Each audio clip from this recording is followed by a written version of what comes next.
place here. All right.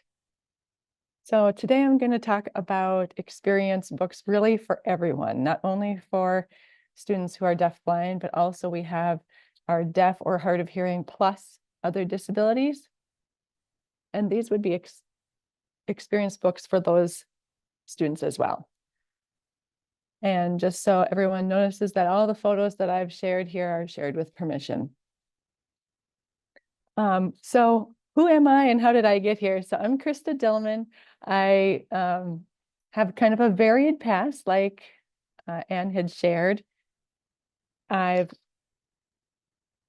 want to kind of give some credit to God because as you see in this picture here, you see this kind of winding path. And when I look back on my life, I feel like it seemed curvy when I was experiencing it, but when I look back over it, everything came together. And so when I was a child, I learned sign language on the bus with a friend who was deaf. And when we would go to our local library, I always picked out books with Braille in them. And I was just recently going through boxes of books that I haven't looked at in years, and probably when I was 10 years old. I have books in there, how to educate the deaf and how to educate the blind. And so it was from childhood that I had these interests, but I didn't know I would be here today.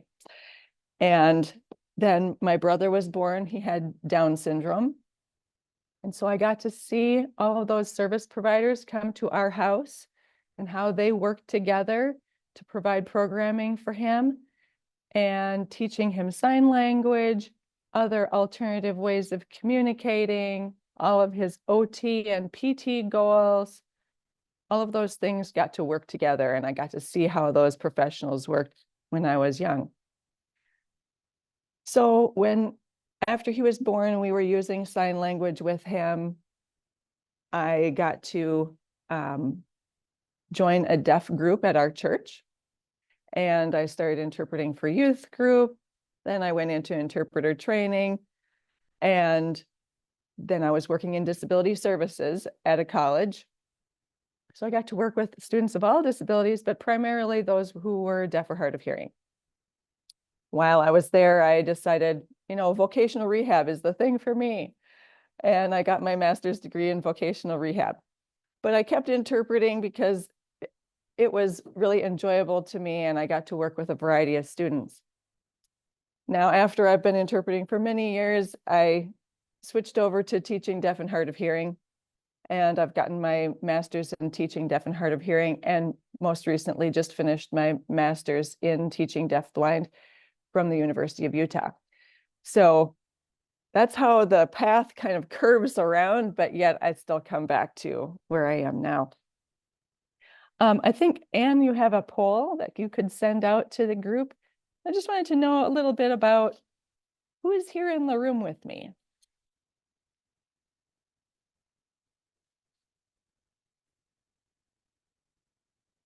If everyone could take just a moment to look at the poll, that would be great.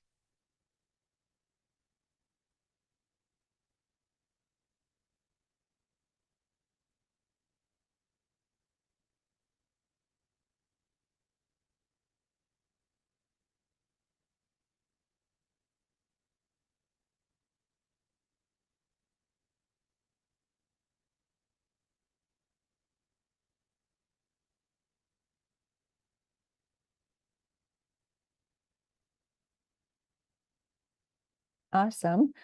I see that we have a good number of deaf and hard of hearing teachers here and teachers for the visually impaired here. Most, 90% who answered are itinerant teachers, not classroom teachers, and many have used experience books. That is wonderful. So I might be preaching to the choir, but I'm going to share some ideas with all of you anyway today. I'll take that poll down. Thank you so much for answering. Oh, just a second. And can you take that down for me? The poll.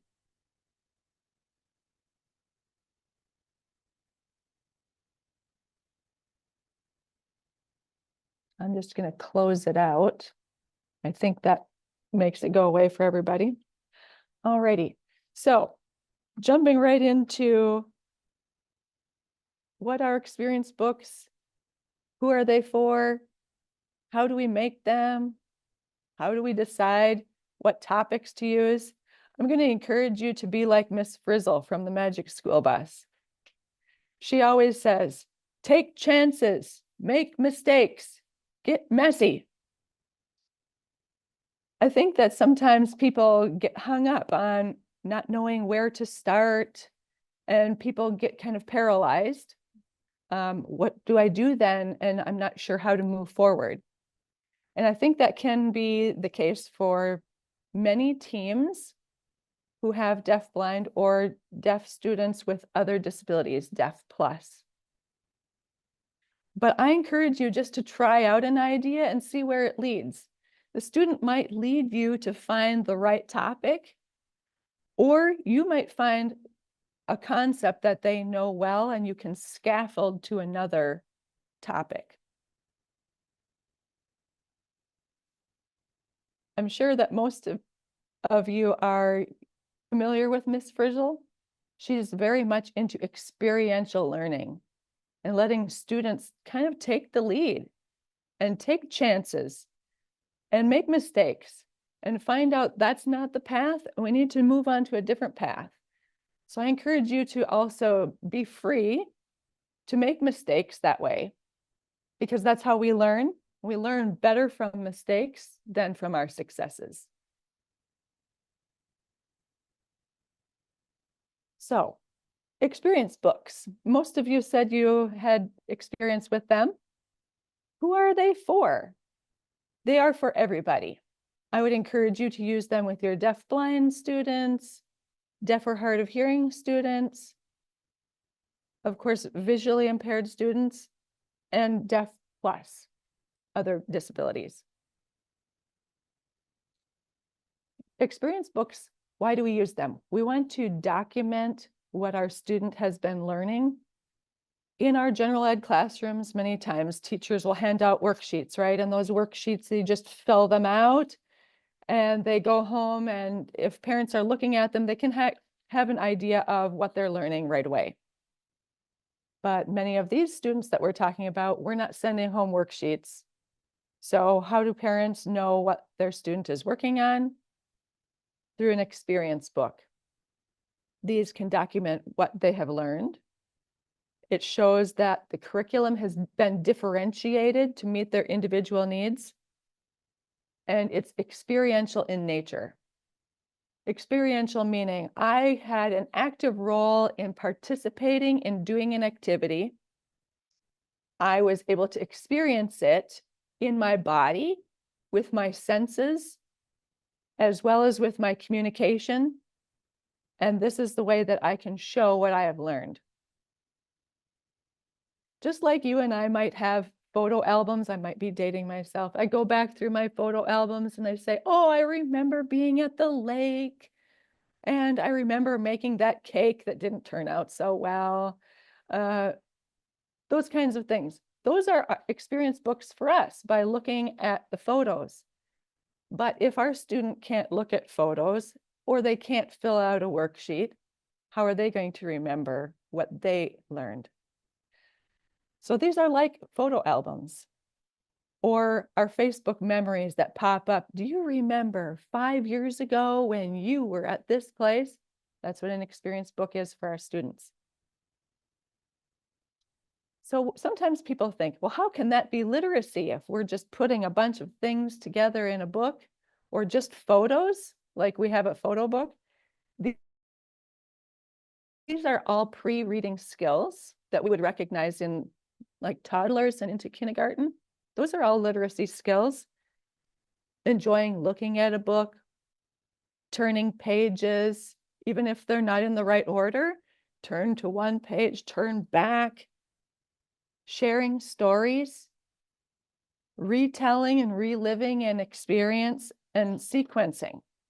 Those are all literacy skills.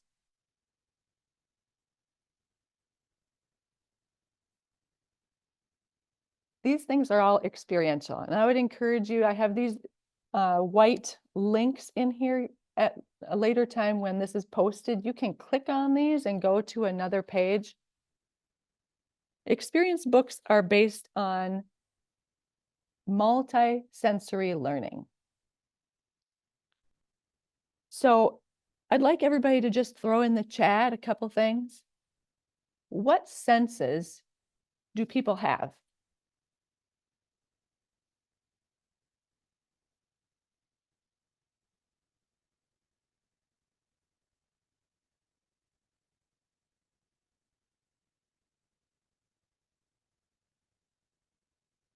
All right, I'm just going to look here. All right, I see. People say touch, smell, vestibular, taste, hearing, proprioceptive.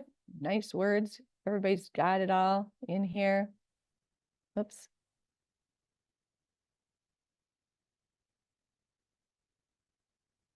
Thank you. And I see another deaf and hard of hearing teacher joined and missed the poll. Thank you so much. Right. So these are all the senses that we have.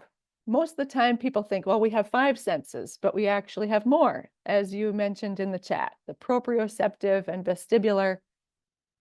And I would also liken experience book teaching to using our different learning modes. So sometimes we say, oh, well, I'm a visual learner. And so we know that those students, if we provide something for them to see, they really thrive in that. If we have someone who's an auditory learner, well, they thrive on lecture. They love it when people just tell them the information. But we also have students who are kinesthetic learners. They learn through movement. And I'd encourage you to use all of those things at your disposal as well. So I have here multisensory learning. You can use this sensory channel assessment. I'm not sure if anyone is familiar with that, but I'm going to just show it to you really quickly. This is just an observation form that you can use with your students to document for yourself what is their primary mode of learning. What do they use most often? This form includes vision, tactile, and auditory, but you could also include on there oral. Some students like to put things in their mouth. Some students like to manipulate them. That's tactile. Some students like to look at them. When you document whatever behavior the student is exhibiting, you can circle here what mode they're using to experience that. It'll help you to recognize that maybe even though your student has visual impairment, they like to use their vision. They want to use it primarily. Make use of it. If they are an auditory learner or they're using their auditory sense most, you can be encouraged to use music, giving verbal instructions, having them listen to things and drawing their attention that way. This will be helpful in designing your experience book projects or units. All right, let me just get back. Sorry about that.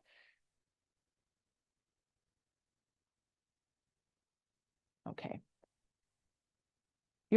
Some of you are vision teachers, are very familiar with the learning media assessment. Others are not so familiar with that. That will help inform your experience book units. So connect with your vision teacher. If you are not a vision teacher, gather that information. Make sure that you know how to provide instruction to your student best. Now I'm going to coin a phrase. I call this opportunistic instruction. I don't think that that's a word, but I made it up. Sometimes things happen while we're teaching that lead us in a different direction than we thought we were going to go today.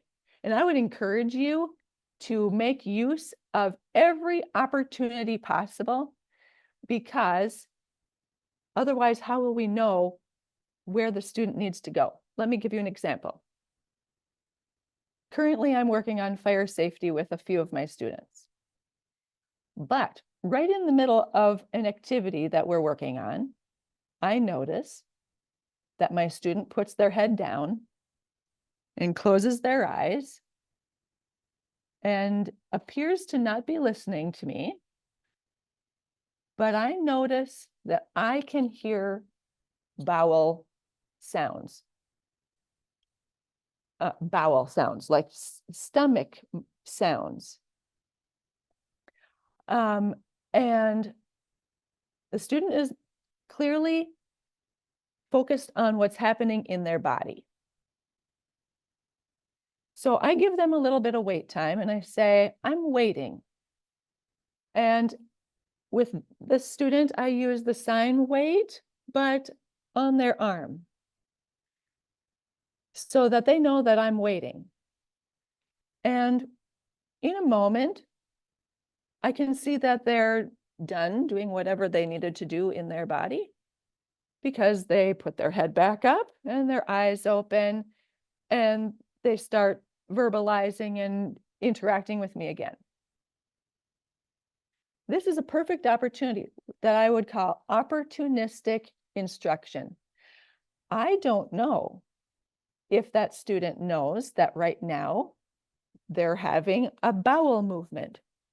I can see it with my eyes and I can maybe hear sounds, but I don't know if they know what that is. And that's the perfect time to talk about, did you know that maybe you're going to the bathroom right now? And also, I do that and other people do that. It's a normal process. Everybody does it. And then we have opened the door to talking about going to the bathroom, getting cleaned up or freshened up, washing our hands. We've opened a whole door into talking about how our bodies work. And nobody else might bring that up if you don't bring it up. But that's an opportunity. Take advantage of it. All right. And I'll just go right on. Oh, I forgot to mention at the beginning. Sorry, we're going to switch interpreters. Krista, you also have a question in the chat. Thank you. I did not see that.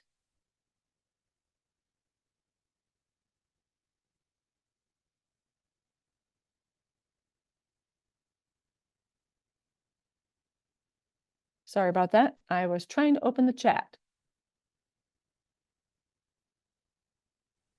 This is Anne. Would you like me to read them to you? Yes, please. I can't see the chat for some reason. Okay. The question is from Joe Roman. Would you say opportunistic instruction is similar to teachable moments? Yes, I would agree with you. Yes.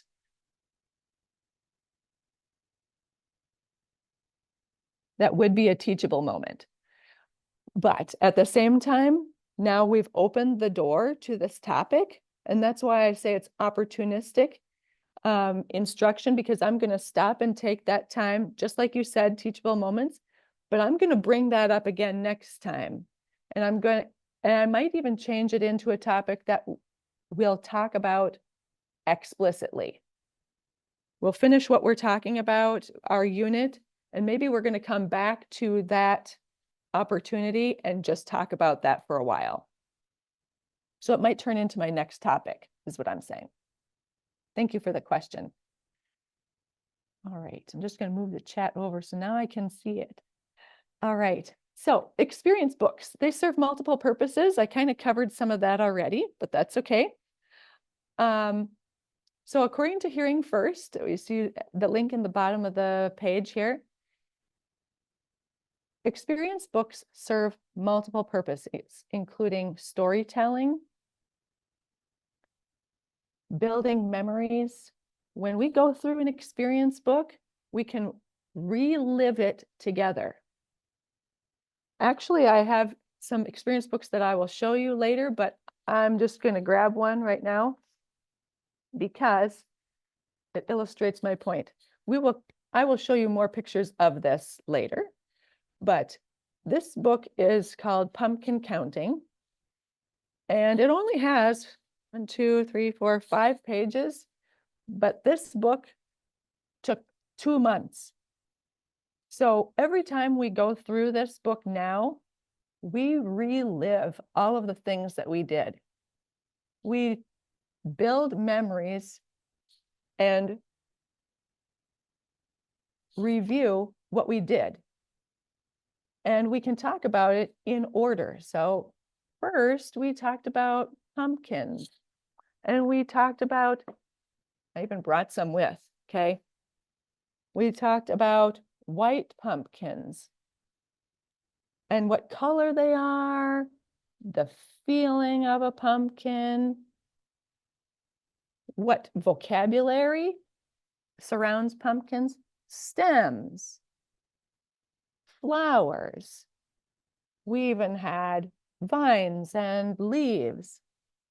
All those are probably new vocabulary for the student. So when we go back through this book, we can remember all those things that we did. We can use our words, verbal words. We can use Braille words. We can have pictures and tactile features. And these are all literacy activities. All right.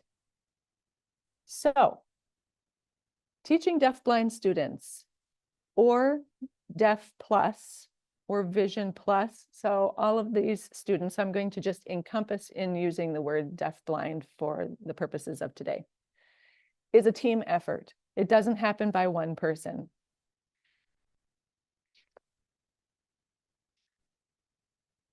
Okay. I'd like to ask everybody to put something in the chat. How often do you collaborate with others on your teams?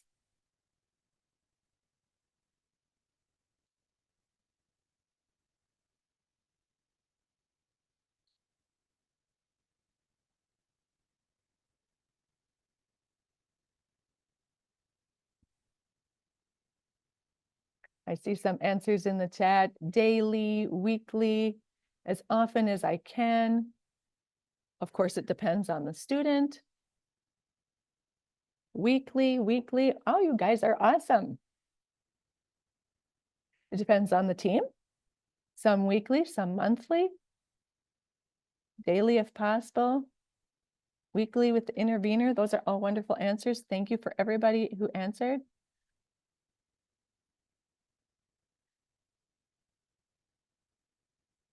Thank you. All right.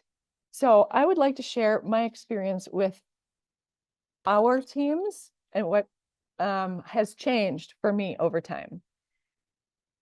I would say that initially I felt like I was in a silo, just in deaf and hard of hearing. And when people had questions about what does that really mean, then I would answer and I'd provide some resources. But I noticed that, excuse me, what ended up happening is that I was always fielding problems instead of being proactive and providing information to people up front. Initially, the students that I had, their IEPs and their teams, I just didn't feel like there was an opportunity for us to get together. And there was kind of a transition.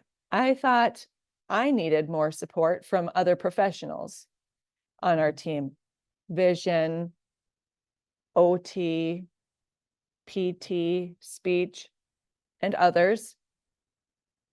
And I started reaching out and saying, I don't know what resources you even have in your specialty, but I think I need something.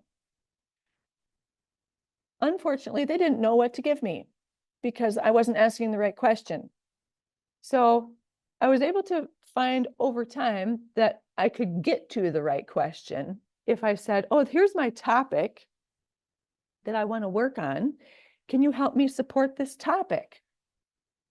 And that morphed into meeting regularly, planning instruction together.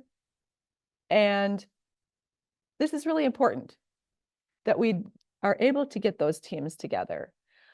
This is not a student of mine, but I heard a story about a student who had 15 people on their team, which is probably not uncommon for some of our deafblind students. But each person worked with them individually and not so much as a team, because what we found out in the end is the student liked Pepsi, and each professional had a different way that the student had to ask to have a Pepsi. So that's all of the work is put on the student to do all of the communicating and all of the accommodating to the staff. Instead, we should be accommodating to the student, sharing within the team. This is how you can ask for a Pepsi so that everyone can do it the same, because that's a lot of work for a student to do.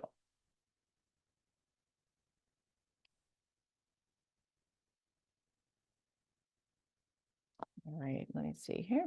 All right. So what has changed in many of my teams now is that we work together more. So we might meet as a team only one time a month, but at that meeting, we share a topic and how each of us can support it. So a goal might be written for the IEP that we're going to work on communication under deaf and hard of hearing, but how can that be brought throughout the whole team? So I might give an idea to the team that we're going to work on saying that they need to go to the bathroom by signing bathroom. Well, now occupational therapy can help support that. They're working on independent living skills, functional skills. What are the occupations that need to be learned? So in occupational therapy, an occupation is a function that you need to complete, which might be going to the bathroom and learning that routine. Asking to go to the bathroom, or even saying that they have gone to the bathroom, is an occupational therapy goal. Speech therapy, we can work on language use. Maybe the student is able to say bathroom or some approximation. If we all know what that approximation sounds like, we can support it and know that the student is asking to go to the bathroom.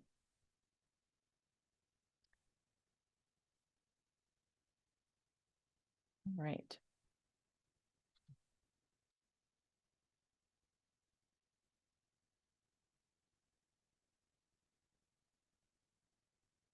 I'd like to ask, do you have a core team of professionals that you would say is the main team for your deafblind students? Could you please put it in the chat?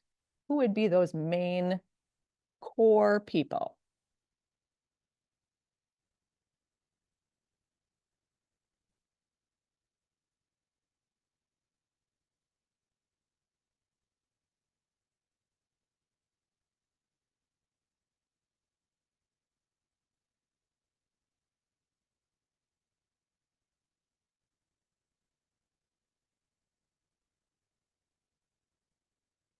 Yes, thank you for some of those answers. Deaf and hard of hearing, vision, OT, PT, speech, interveners, parents, general ed teacher, special ed teacher. Yes, all of those people. Wonderful, thank you. I agree with all of those. All of those people will be on our students' team. I would also argue that we have a smaller team who is the core. And for my teams, it seems to be deaf and hard of hearing, vision, and speech are the core team. And everyone else is equally important, but comes alongside and supports the team, the core team. Because communication, concept development, those things are going to mainly come through our distance senses, our vision, and our hearing. So we need to accommodate those things first, and also speech so that we can communicate what we're learning in concept development. So I would argue that that's our main core, and everything else is supporting it. So what we've done with our teams is create a Google Drive that is shared with all of those members on the team. And those resources are available to all the team members, even when we're not together. So here we have, let me see here. We have resources for hand-under-hand instruction. We have annual IEP meeting notes, collaborative meetings. So our monthly meetings, all those notes are kept there. So if someone can't attend, they can go back to the notes and see what we've talked about. The other things that are available to the team at all times are resources like deafblindkids.org. I did look at that link last night, and for some reason it's not working, so I'm hoping that it will be back on there. But we can ask questions of each other from a distance. When we work individually with the student, we can gather information that can be shared out to the team through an email. These are some successes that we saw today in our session. And the communication matrix I will come back to after a while, we can share that out through the Google Drive so that all the professionals on the team can see how our student is communicating. There's also great learning with TSBVI online. There are tons of e-learning opportunities here that you can do. I have learned so much through these. You can search for a topic. Let me see here. Online learning, search for topics. So for you vision teachers, you probably already knew about this, but it was new to me as a deaf and hard of hearing teacher until I was taking coursework in deafblindness. There are many adaptive equipment that is for vision, and there's adaptive equipment for deaf and hard of hearing. We need to share that information out so our teams can be using all of it.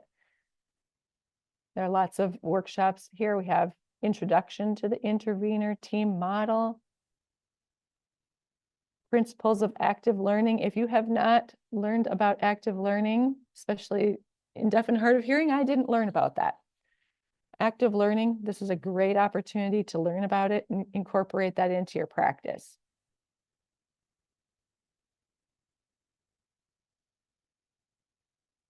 All right, just going to go back there. And also, if people have questions at any time, feel free to throw it in the chat. I didn't mention that at the beginning, but please feel free to do so. All right. So teaching deafblind students is a team effort, like we just talked about, but those things that we just talked about can be done from afar. We don't have to be together to do them, but there are things that we do need to be together to accomplish. Those regular team meetings are so important so that we're all on the same page. What is our goal for instruction, or what is our topic or unit study that we're going to be working on? Because every discipline can support a topic. Sometimes I share my sessions with other people. I might be focused on deaf and hard of hearing, but my topic can loop over into vision and we can work together. So when we have a session, both teachers can be there teaching at the same time because each person will see something different and be able to support each other. On some of my teams, we have written IEP goals together. I want to work on communication and you want to work on fine motor. We can do both of those at the same time. We can work on making a sign like more. That's a fine motor skill, being able to get all of our fingers together and tapping our hands together. That's a fine motor skill, but it's also a communication goal. When we have IEP meetings, these things can be shared out so that everyone on the team, parents, administrators can see that this book, even though it looks so simple, took us a month or more to do because we had so many concepts to build in learning about pumpkins, being able to count. I've found in my teams that many of the special ed teachers don't know where to go with our students. And so they look to us to lead. And that's okay. You don't have to be on the sideline. You can lead the team if there's leading that needs to be done. The special ed teacher is trained in special ed as a generalist, and you are the specialist. You can help support them in their teaching. So many times I do choose the topics for my deafblind students, but as we work together as a team, they find ways to support that, carry it throughout the day, and those are things that they can do together. Looks like we want to switch interpreters. Go ahead.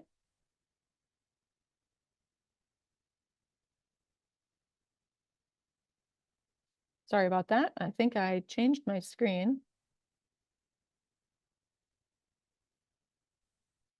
There we go. All right.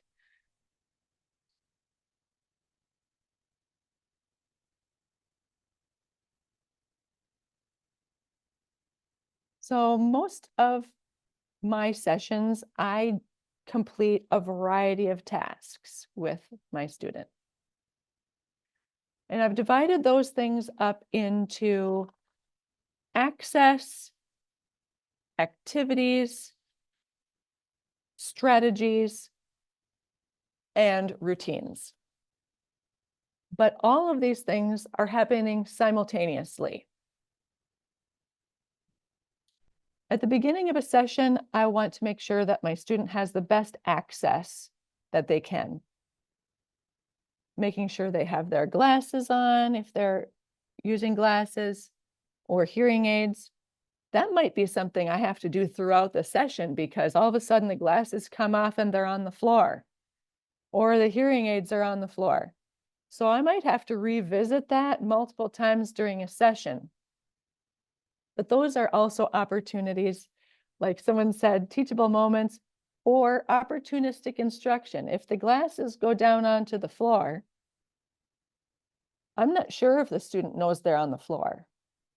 So I might use my hand, it's kind of difficult to see, but I might touch their hand and move my hand down, down, down towards the floor and pick up those glasses and then move my arm up higher and higher and higher so they know that I had to move my arm to get those glasses from the floor. And say, oh, it looks like your glasses came off. Can you help me get them back on? So just because they took them off doesn't mean we can't put them right back on. And that's an opportunity for an OT goal. So it's access to being able to see what's going on, and it's also an OT goal because they can learn to put their glasses on. So I might help the first several times or many, many times, put the glasses in their hand and help them put the glasses on and say, glasses on. And then maybe they take them right off again. Oh, glasses on, and we can practice. Pretty soon, they might be putting everything on. All right, so access includes hearing aids and glasses, being able to sign or use AAC, so like a touch screen or an iPad communication device. I want to make sure those things are available to them. I want them to know, like I just showed you with the glasses, that things don't magically appear somewhere. So when the glasses went down on the floor, I don't just pick them up and put them in the student's hand. They need to know where they came from. Oh, it looks like your glasses went down on the floor. Let's pick them up together. And then I move my hand down, down, down. Maybe they're really far down on the floor and their hand ends up on top of my head while I pick them up. But then I can bring them all the way back. We use an all done basket. I didn't bring one with to show you, but many of you might be familiar with it. An all done basket to put things in when we are finished with them. So that teaches sequencing, and it's also giving them access to language. They put that in the basket. Oh, I see you are all done with that. Can you practice with me signing all done? Or can you use your talker? Let's find the word all done. All done. We need to be watching for communication approximations.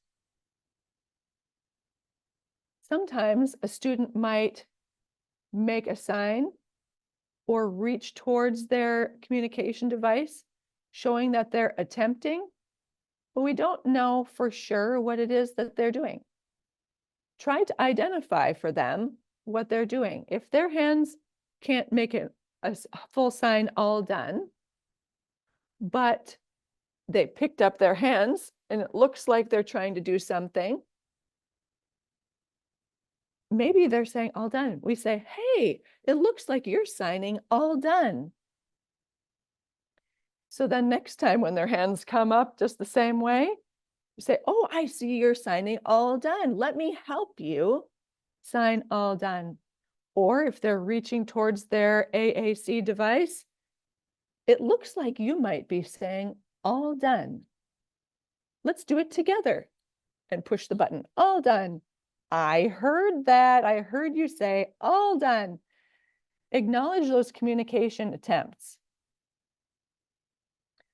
Some students have a different way of communicating. I have a student that clicks their tongue when they like something. It makes like a K sound. When I hear that sound, I know that they like what we're doing or that they like what we were just talking about. So I hear that and I say, oh, I heard you click your tongue. I know that you like this. And I will encourage now higher level language. Let's use your talker. Let's find I like. Let's push the button together. I like. Now you can tell other people that you like something and they'll understand you. So we need to model that higher language use. And we need to allow them opportunities to use the communication that they have in the way that they have it. Some kids, when they're learning to sign, they babble, just like hearing kids. They make a lot of sounds with their voice. We don't know what it is, but we just say, oh, I hear you, you're so cute. When they're signing and learning to sign, they just might babble and they move their hands around. And we can acknowledge that too. That's communication. If they're using their AAC, their iPad for communication, maybe they push more, all done. I don't know. Yes, no. Where are we going? That's maybe not purposeful the first time, but we need to encourage it and encourage them to keep doing it. Yes, yes, yes, yes. And then maybe they really were trying to say yes. So we just encourage the use of it, allow them to have that time to communicate in their way. And that we also do it back, so that we're affirming their communication, that we can use the same mode of communication that they're using. All right, lastly on the slide, some students who have hearing aids or cochlear implants might be using an FM system, so a microphone that the teacher can wear so that that sound goes directly to the student. Encourage them to participate in using it. That's self-advocacy, and it's also giving them access. Now, I can't see the chat, so if somebody has a question, please let me know. All right. So those things that I just mentioned are all ways to give students access, and I do those throughout the session. But we also have activities that we might be doing each day. We might be studying the letter of the day or a real object, like, for example, going back to my pumpkin. For us who can see, a pumpkin is just a pumpkin, and it brings lots of memories to my mind just by seeing it. But to a student who doesn't have full access to vision, seeing a pumpkin might not bring many things to mind at all. So exploring this real object today might take us 15 minutes, and all of that was worthwhile. Feeling the texture of the pumpkin, maybe looking at the color of the pumpkin, comparing it to another one, and exploring it with our hands, feeling the texture, knocking on the pumpkin, knocking the pumpkin on the table. All of that is really worthwhile information in learning about this real object. Possibly looking at the color, if the student has access to learning about through vision, seeing the colors. Now let's find it on your AAC device. White, orange, or signing it, white, orange. We use all modes of language. So Braille letters, tactile graphics, making tactile features on a page. So this pumpkin on this page is made with a raised plastic dot, and it's really fun to scratch.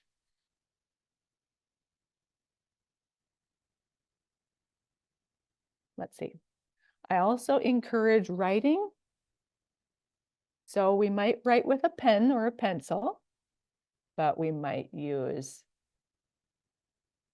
metallic markers, so we can write on black. So like this is done with a metallic marker or a paint marker. You can see it on black paper. We use smelly markers, and we talk about the color and the smell going together. Would you like to use a red marker or a blue marker? I'm not sure if they can see the colors or not. I will use a red and maybe tap their knee. Red and tap their knee. Red is on the right side. Blue is on the left side. Do you want to make a choice? And give them the time to make that choice. So objects are all part of the experience book unit. Sometimes I do take photos of students with their object or doing an activity with permission, and those can get printed, cut the background out, put on a page.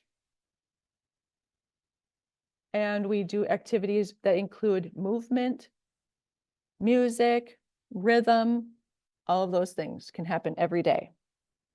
Especially if I notice a student maybe needs a break, like I don't want to do this activity anymore, I will just switch to a different sense.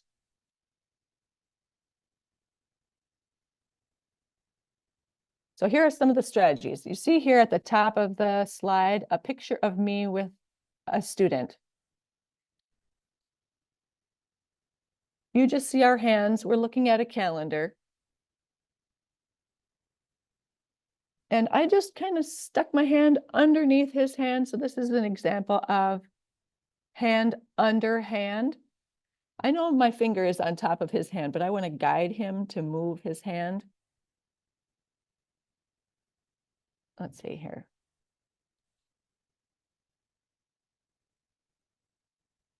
I also provide wait time. In my example just a moment ago, do you want red or blue? When I said red and blue, I said it auditorily, so the student had to listen. But then I also tapped the knee or sometimes hands, if the hands are up on the table. Red, and touch their hand with it. Blue, touch the other hand, and then I wait.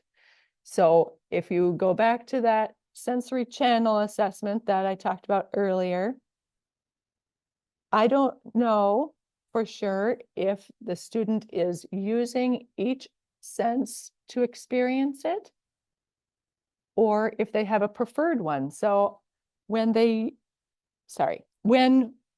and I, who have typical vision, typical hearing, hear a question, we can do two things at one time. I saw you hold up the red and the blue marker, and I heard you say, do you want red or blue? And I can choose pretty quickly. But our students need time to process. So when I say verbally, do you want red or blue? And then I touch the knee or the hand, I have just engaged two different senses, and I'm hoping for a third. So I need to give, I'm not sure why my computer is doing the balloons, so that was just a bonus.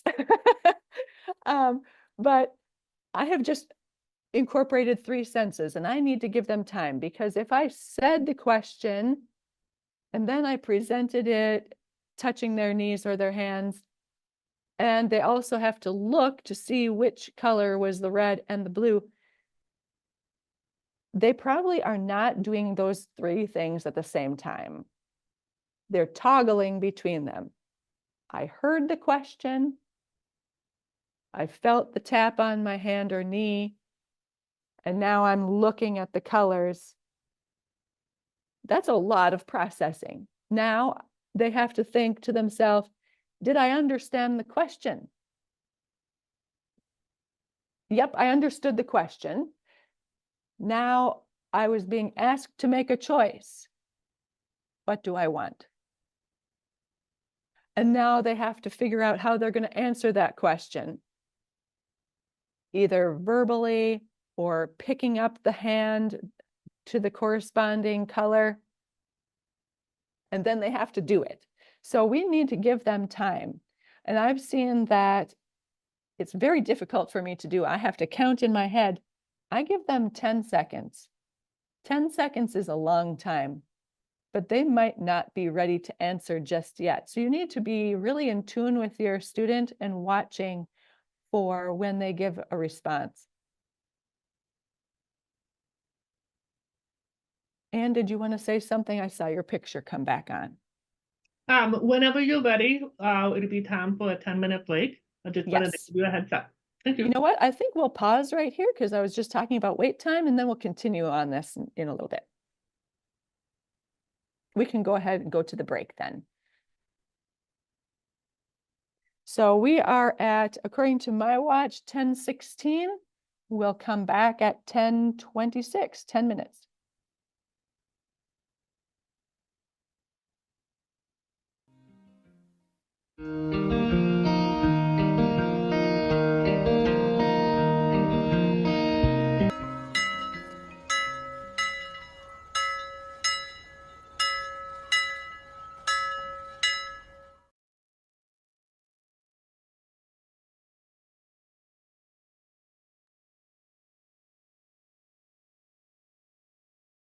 All right.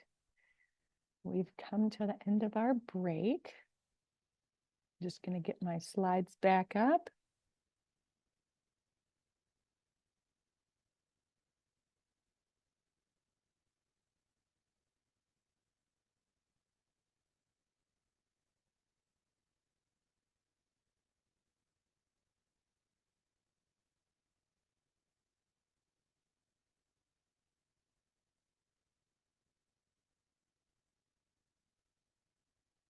All right.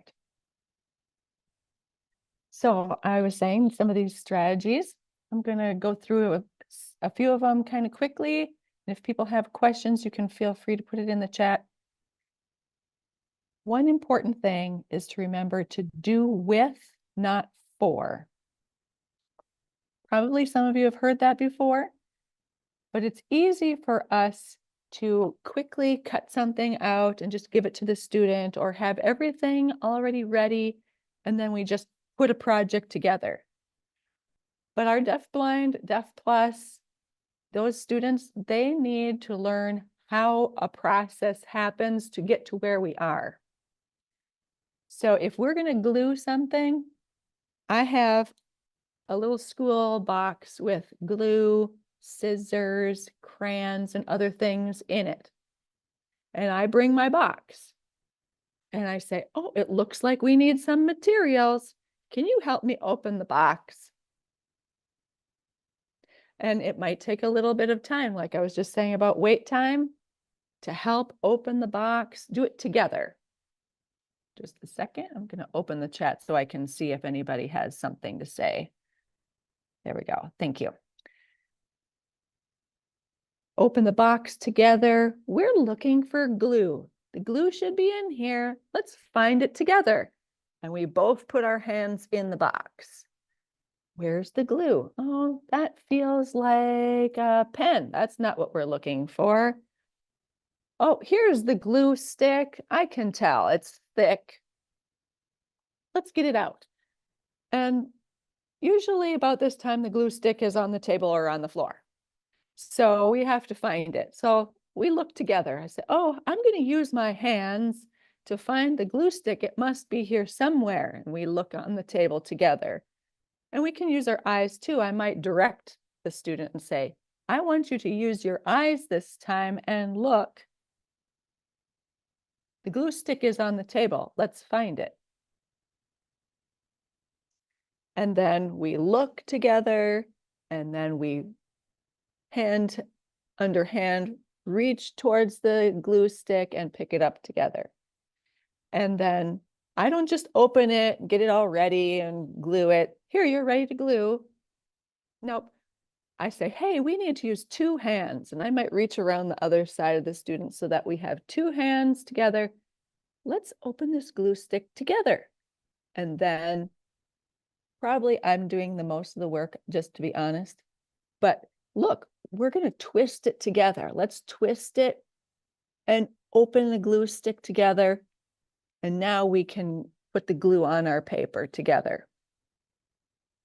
Because if we don't allow them the time to do those things and experience them together with us, they don't know where the glue came from, and they don't know where the glue is going.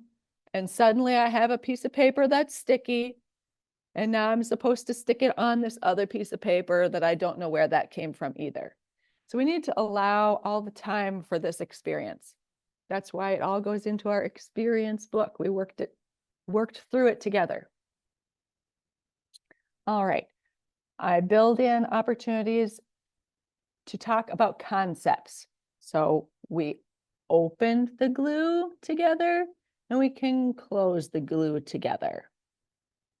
We can put the glue on the paper together. We can put the two papers on each other. I take every opportunity for things to be on, off, in, out. Use all of those things throughout your session.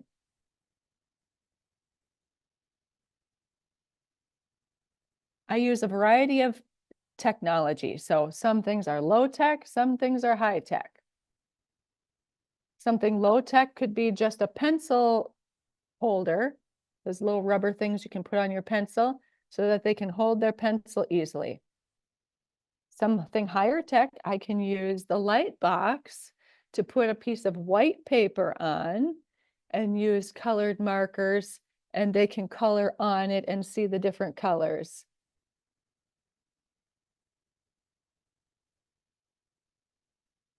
We need to also look for the student making comments or making requests. We talked about that a little bit before. I give this an example of the horsey. So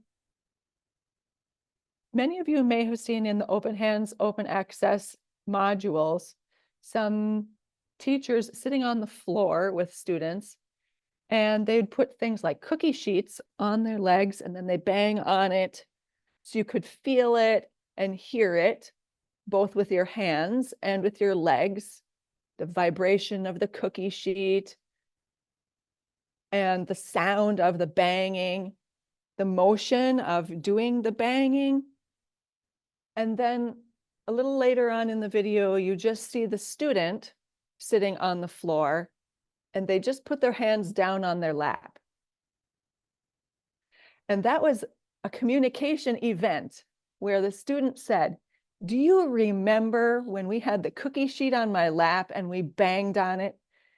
We need to watch for those opportunities because they're reliving and remembering that experience that the teacher and the student had together. And it gives us an opportunity to talk about it. "Oh, yes, I remember when we banged on the cookie sheet together and it was really loud," or what color it was, and talk about those experiences. I have a student, we were doing some activities on the floor, and the song that I chose was William Tell Overture. It sounds like a horse galloping, you know.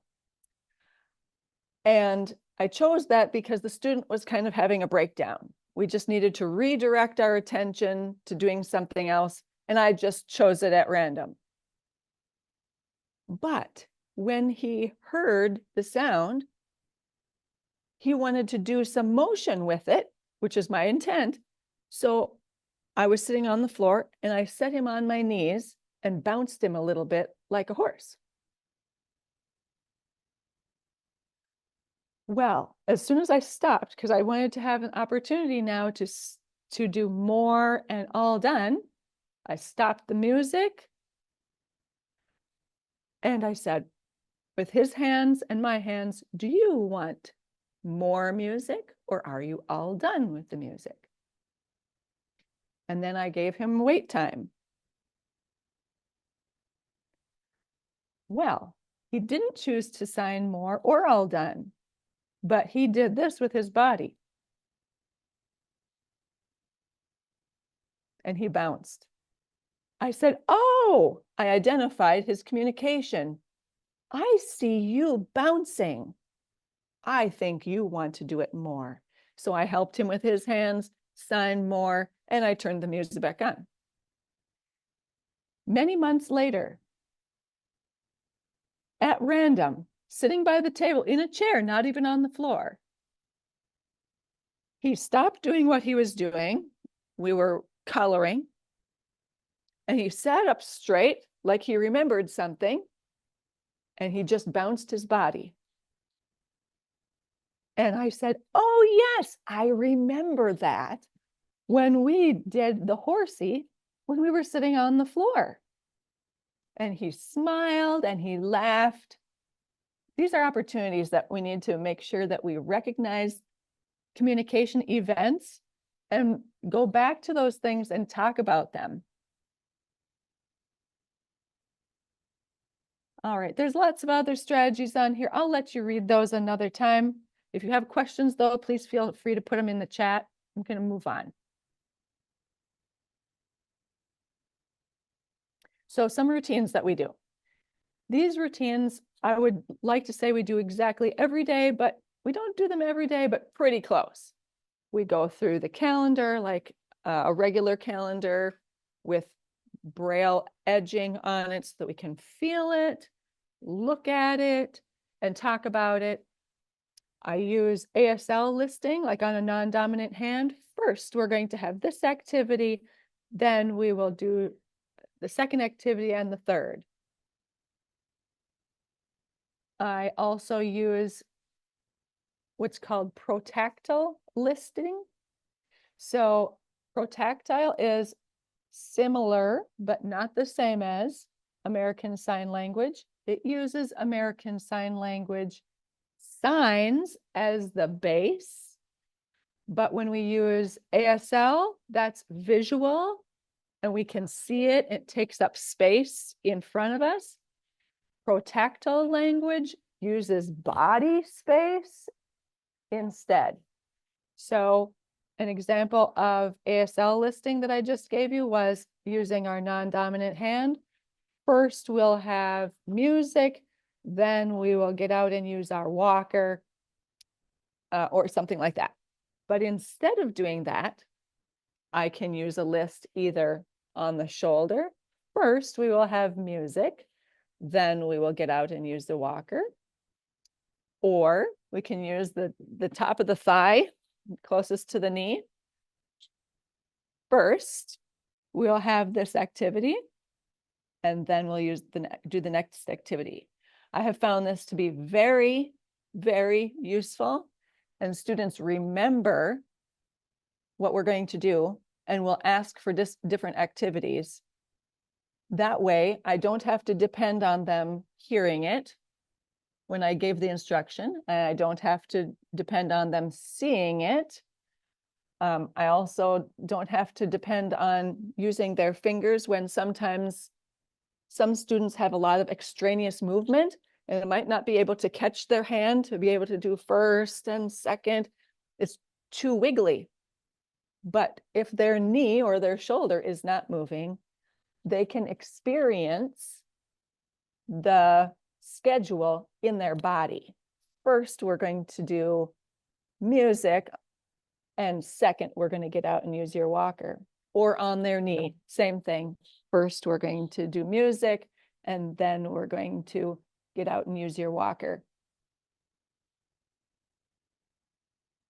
I use my voice, my signs, and adaptive technology like iPad communication devices throughout the whole session every time. When we look at an object together, this is a protactile language strategy. We use co-presence. Co-presence is where the two of us are experiencing the same object at the same time. So when we're exploring this pumpkin, my hands are on the pumpkin and the student's hands are on the pumpkin. I move my hands and the student can feel where my hands move. I can feel where their hands move. This is the same as when two people are looking at an object together. I can say, look at the stem, and you and I both look at the stem. But if I can't depend on you seeing it, and we're going to experience it together, co-presence, I move my hand to the stem and I explore the stem and lead the student to experience the stem together. That's an example of co-presence. Then the student can take a turn telling me something about the pumpkin. When they move their hand to the bottom, I can follow their hand to the bottom of the pumpkin and we can experience the bottom together. I always end with the calendar. So you see here on my slide a picture of our object calendar.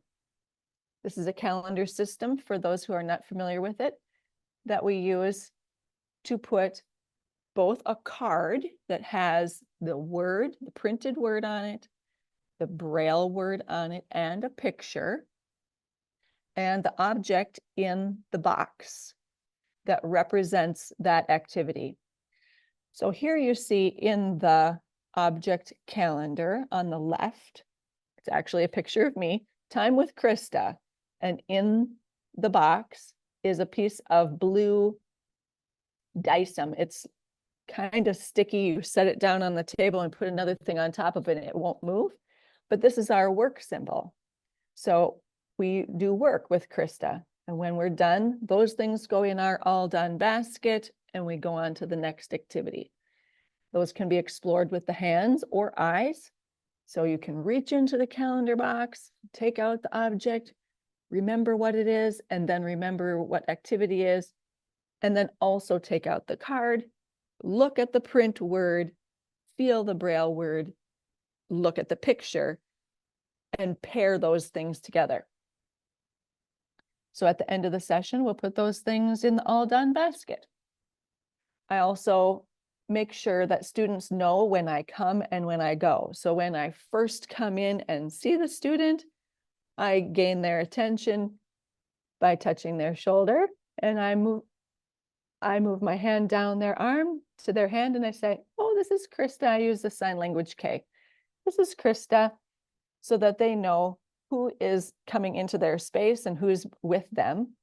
And then I sit really close to my students. So either my knee touches their knee or their chair, or my foot. Maybe my foot is close to their foot, so that when I am there, they know that I am still there. So I don't have to depend on them seeing me still being there. They can know that I'm there because they touch me. So sometimes I've observed my students will break contact with me. So their knee and my knee are touching and they'll move their knee away. And I just keep talking. I stay there and I keep talking and we do our activity. But sometimes I've noticed during my wait time, they're thinking about answering a question, but they also are not sure if I'm still there. And they'll move their knee over to see if I'm still there. Oh, and then I will acknowledge it. Yes, I'm still there. I didn't go anywhere.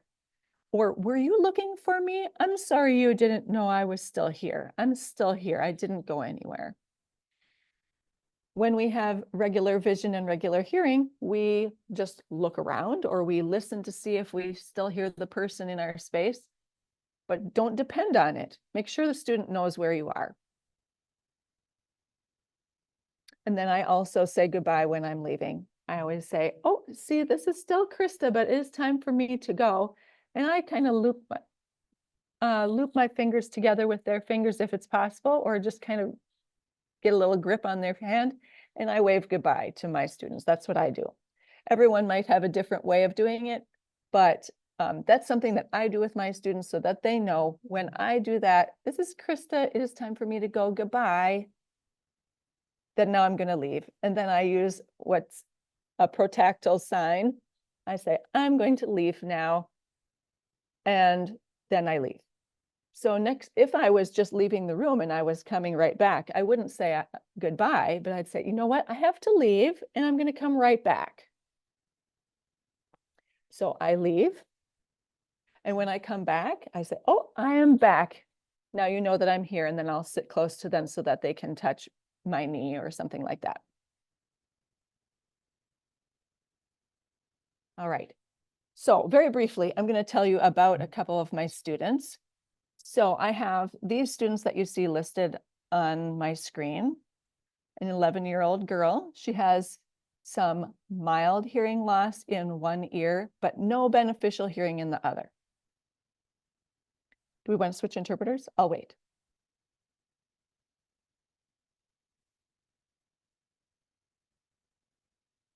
Thank you. Okay.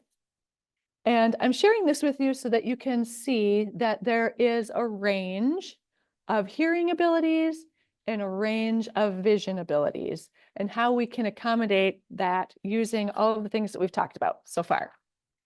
So, 11-year-old girl, mild hearing loss in the left ear, no real beneficial hearing in the right ear. Phase 2 CVI. She has preferred colors. Blue is the one. We'll use real objects and photos. And when I have when our team has done, or when I have done a sensory channel assessment, she prefers to listen first. She likes to put things in her mouth. So if I can give her something that she can experience by chewing on it or raking it across her teeth, she would love to do that with every object that I bring. And then she likes to touch things, and last is vision. This is important because when I present things to her, I try to follow in that sequence. So I know that she will listen first. So I sit on her left side all the time so I can make use of her left ear's hearing. And I'll give instructions.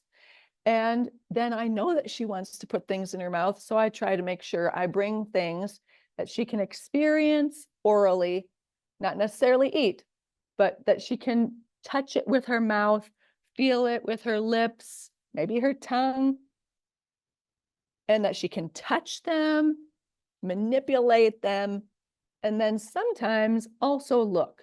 So sometimes I will direct her. Instead of doing the oral and tactile pieces, I want to encourage her to grow her vision skills. So I might bring an object, tell her about it, and say, I am holding it to your left because I know that's her preferred visual field. I'll hold it to her left and I will say, can you look at this with me? And give her some time. Again, that processing. Listen to the instructions, know what I asked, know that she needs to do something, and then to do it.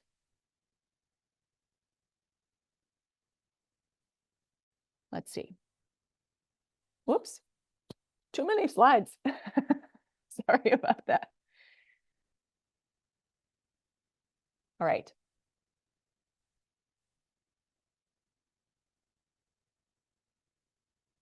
I have another boy with mild hearing loss in both ears. I sit on both sides, sometimes on one, sometimes on the other.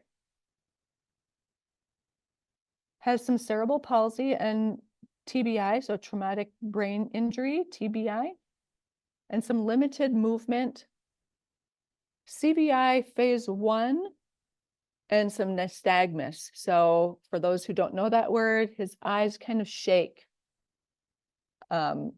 back and forth. And he doesn't necessarily follow or fixate on objects. So when I work with him, I rely heavily on auditory. I know this is his greatest strength, as I'm able to determine at this time.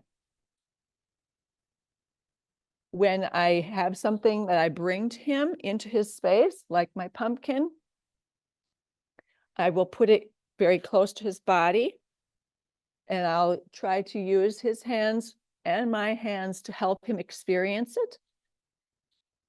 Because of the CP, there's a lot of tight muscles and tight hands. So I need to bring all the objects to him so that he can experience them. So I might have them up on his chest so that he can hold onto them with his fists or his hands and encourage any movement that I can, even if he sticks his thumb out. If he sticks his thumb out like a thumbs up, because that's what I got on my screen all of a sudden too, I'll help him use his thumb to move along the object to experience it with me. All right.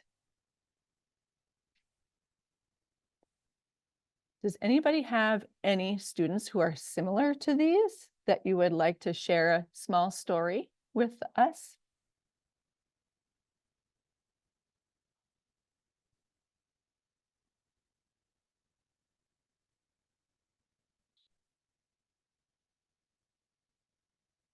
If you do, you can put a little section in the chat.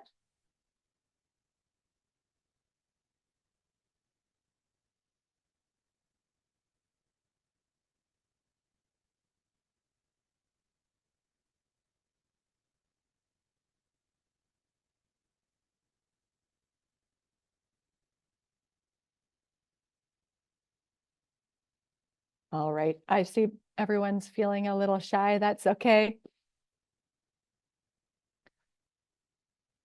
So I just encourage you, from whichever specialty that you are in, vision or deaf and hard of hearing, to reach out to the teachers and the team and explain to them what these things mean.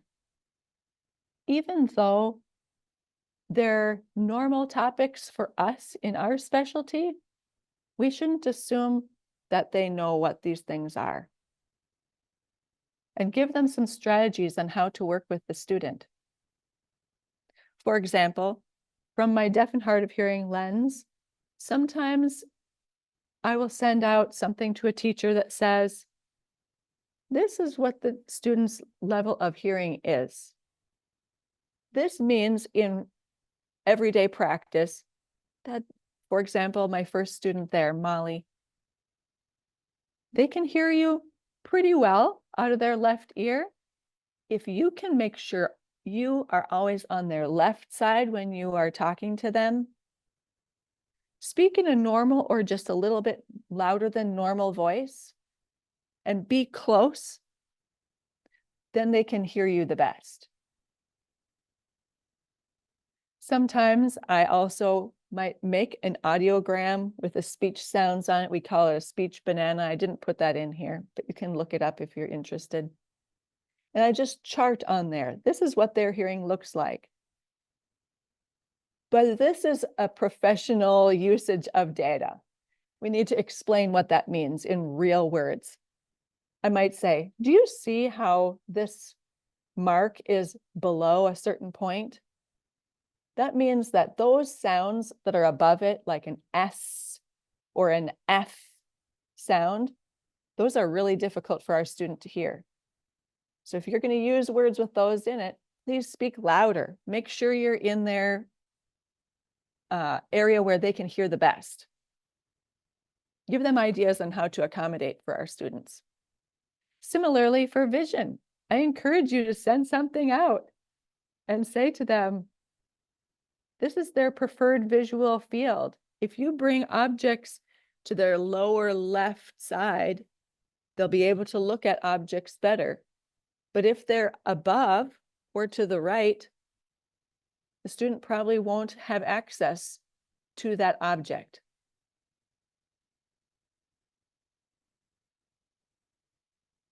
All right, I want to encourage all of you, since I saw so many of you were itinerant teachers, to not feel constrained by service times that you inherited from someone else in an IEP, or maybe even yourself that you wrote, that things can be expanded and changed. When I received these students, I'll let you read some of it, but I'll just give an example with the first one. When I first got Molly on my caseload, there was time built in for the deaf and hard of hearing teacher to have direct service time with her for 30 minutes, 3 times a week. That was excellent. We were able to do so much with that. But I'll just tell you, over the number of years I've had her, we have moved to 3 times a week for an hour. And depending on the week, if she's homebound, I see her an hour every day. And we've been able to show a significant amount of progress. One moment. Some students, when I received them, there was no direct time for me. But how will they be able to learn concept development and have experienced book units without that direct time? You can also work with other professionals who do have direct time and design activities for them, support them in doing activities, or maybe you need to change your service times with them. I have here some examples of projects that I've done with these students that were directly from the Paths to Literacy website. For those who are not familiar with it, Paths to Literacy is primarily vision focused, but they have wonderful ideas on experience books. And this is one that was what I would call a pre-made experience book. So it's not, it's an interactive book, not an experience book. And I gave you the link for it, but I'll show you how we made it. We just used the exact template that was here and created this M book. In the book, it has activities to do that all start with the letter M. So match, and then we have to move the objects from the left side to the right side to match the objects. Middle, we need to find the middle object. We can use our eyes or we can use our hands to find these and identify the middle object. And there's lots of other good things. Middle, and you can scroll through this here online as well. I'll just scroll through it there quickly. Middle, M for monkeys, more, so it would be more and less, moving objects, mixing up the money. We've done some money activities, etc. And I would say, whoops, just a minute. There we go. I would say that the pre-made books are fun and they have a lot of good aspects to them, but my students have not enjoyed these pre-made books as much as they enjoy the ones that they create. And so I would encourage you to try some of these pre-made types of books that you can find there on Paths to Literacy. But if you do all of the activities and then create the book with the student, it will mean much more. All right, so how do you choose topics? Well, sometimes I follow the student's lead. One day, I was with a student and they were needing a break. They were not participating, just putting head down, hands tight in. It was clear that they didn't want to do the activity we were doing. I said, oh, it looks like we need to take a break. So I asked the intervener, does the student have any favorite music that we could find on YouTube or something that we could take a little break and then we'll come back to this activity? And the intervener said, well, they love the Five Speckled Frogs song. So we played the Five Speckled Frog song. And to the best of our ability, we danced. So he was in his wheelchair and I moved him forward and back. And then we twirled around and then we stopped and then we moved forward and back again. And we did all of these just silly things. And he laughed and he loved it. In fact, he even signed more. So I said, okay, well, we're changing the plan for today. So we did speckled frogs again. And since I didn't have anything ready with me to do 5 speckled frogs, I said, here, I'm going to help you use your arm to be the log for the frogs. And my hand is going to sit on top of your hand like a frog. And then they would slide off the log so that he could feel it slide off the log. And they would jump on the log. And he loved it so much. I couldn't believe it. So as a result of that, we did a whole frog unit. We talked about frogs jumping. We talked about frogs swimming. We talked about textures of frogs. I was not able to catch a frog, but I did find a toad and I brought it for him. And we learned all about toads then. I brought it in a bucket of dirt so that he had to dig the toad out. Where is the toad? So we worked together to dig it out.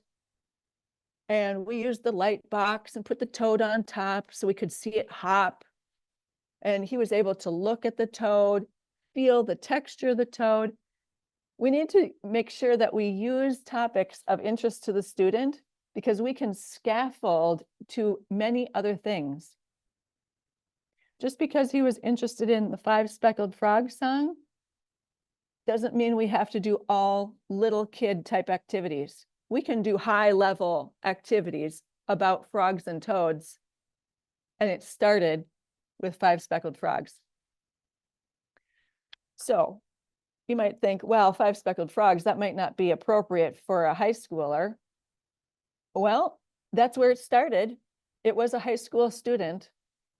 And I'm not going to use that topic in front of all of his peers, but we can do it when we're together in a small space with no other students. And we can talk about all the things about frogs and toads. And it was a lot of fun.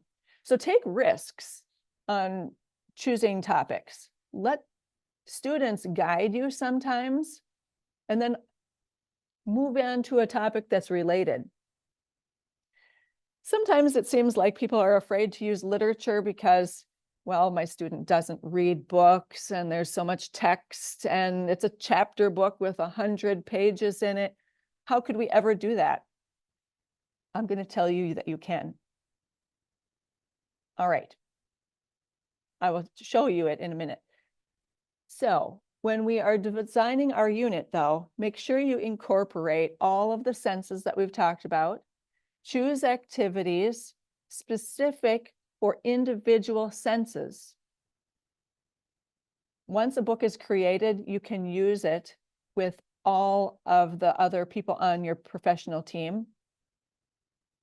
I'm going to jump ahead quite a few slides, so if you could give me a second.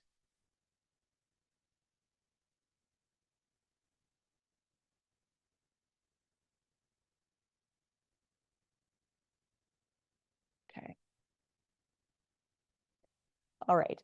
I don't know about any of you, but I grew up reading Little House on the Prairie and watching Little House on the Prairie on TV, and I just loved Mary and Laura. Probably many girls thought that when they read those books as well.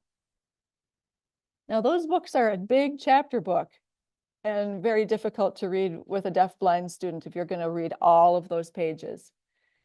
But it can be done. There are small books like this, very thin, like 29 pages, Little House on the Prairie. And this small book can be made into a unit that is so big that you won't have enough time to get it done this year. In this 29-page book, I found 56 different topics, and I suppose there might be more. And in the course of February through May last year, so that's all of those months, February, March, April, May, 4 whole months, this is all we did. And we had so much fun. The student loved it so much.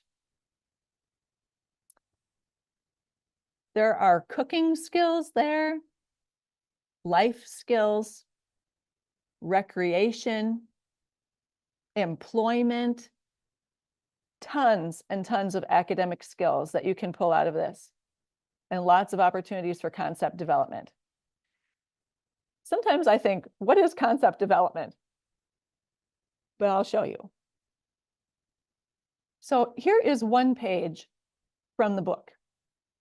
Can you please put in the chat, if I can find the chat though. Oops, sorry.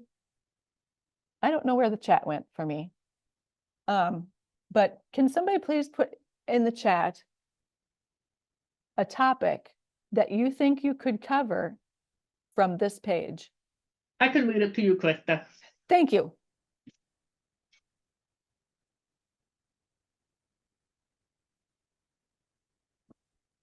Nature, Nature, flowers, forest, pine cone, pine trees, outside, inside,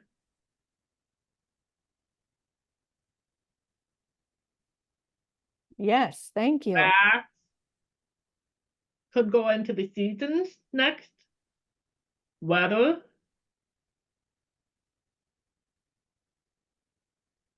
Right. So there are so many things that you can do just on Right. this first page. And I encourage you to go ahead and use literature in your lessons with students, because all those things that you mentioned just off of this one page could be your units for this whole year. There are so many things that you can explore with that. Especially, I loved what somebody said, inside, outside. We could go outside and explore nature and observe the weather. And then we could even plant some things outside, or we could plant things inside. We can talk about how plants are the same and different. Flowers are different colors. I use a lot of these wax melts. They're supposed to be, you put them in a melter and you can smell them in the room. I bring these cubes. I have a huge box in my car, because anytime I might see a picture like this, oh, she has 2 different kinds of flowers, I will go through my box and choose 2 of these so that we have 2 flowers to talk about and we can smell our 2 flowers. And then as part of that experience book, we'll take a little chunk out of this and put it in the experience book. So every time they read the book, they can experience that flower again. All right. I'm going to skip through a couple slides to show you this. This became the backbone for our whole unit. It's a schedule. Everyone has one. People had one back in Little House on the Prairie days. People have a schedule now. We have work days and weekends, and we might have chores that we do on a daily basis, just like the Ingalls family did. So we used the schedule that they had in their book as the basis for the whole unit, and every day we talked about the schedule. So that was the foundation of the whole book and the whole unit. Every day we talked about the schedule and reviewed what they did. And then all of our activities stemmed from those. And we played lots of music and danced just like they did. All right, so I'm going to show you a few of the pages from that book. We actually used that picture because we looked at all the pictures in the book, and this was the most important book to the student. Most important picture to the student. And so I just copied it, printed it, so we had it as part of the book. And then remember, we had the schedule, so we had to go through the schedule each day. What did we do? We washed dishes. This was actually after we made the cookies, but we washed the dishes together. We got to use the scrub brush, experience the soap squirter, rinse off our hands, dry them. We didn't actually wash clothes, but we talked about washing clothes and sorting clothes. And then we did sewing. There are lots of adaptive technologies out there, in case you didn't know, switches that you can use to turn the sewing machine on and off, or you can use the pedal to control it. So we did sewing by hand, which is what we did with the sewing card.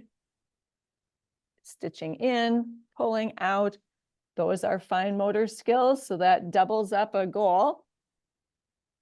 And it's literacy, because we looked at the word sewing every single day. Sewing was one of the things that they did. And here we have the letters that are on here. For those of you who don't know, it has the blue outline on the word. This is called Roman bubble lettering. And you can do that right online.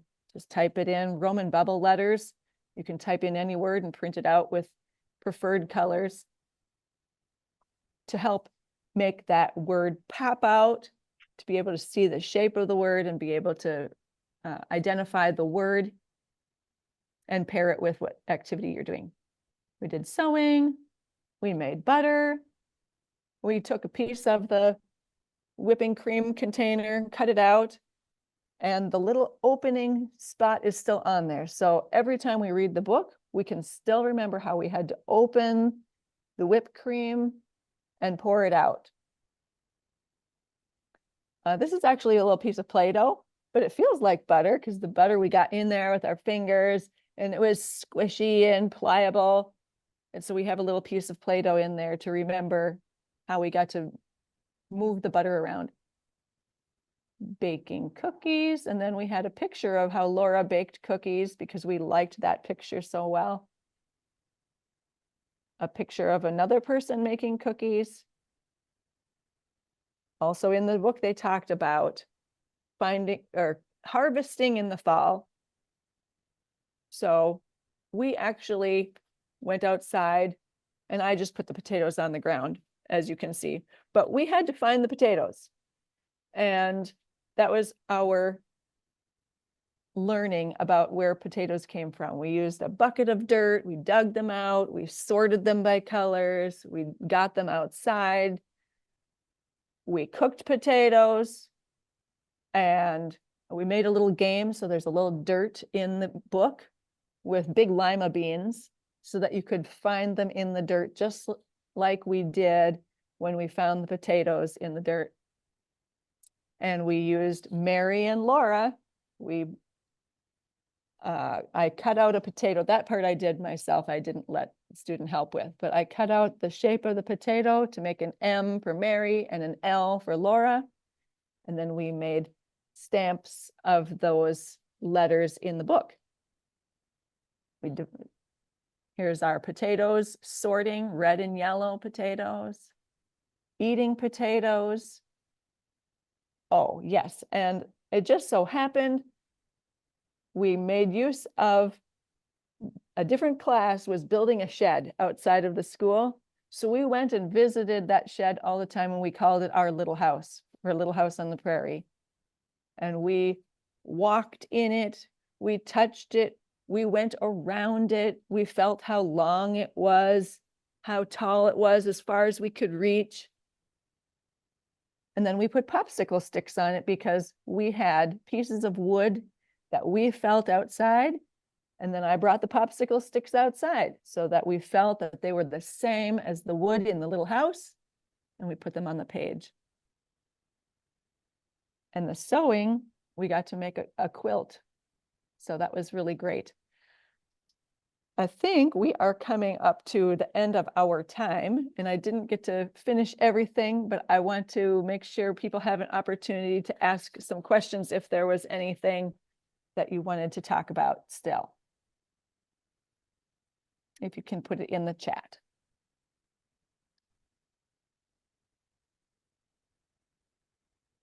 Renee says, what a wonderful unit. Are you able to individualize like that with all of your students? I do. I encourage you to take the lead. If you feel like there's just a stuck point in your team or people don't know where to go, feel free to be the leader. They don't know what they don't know.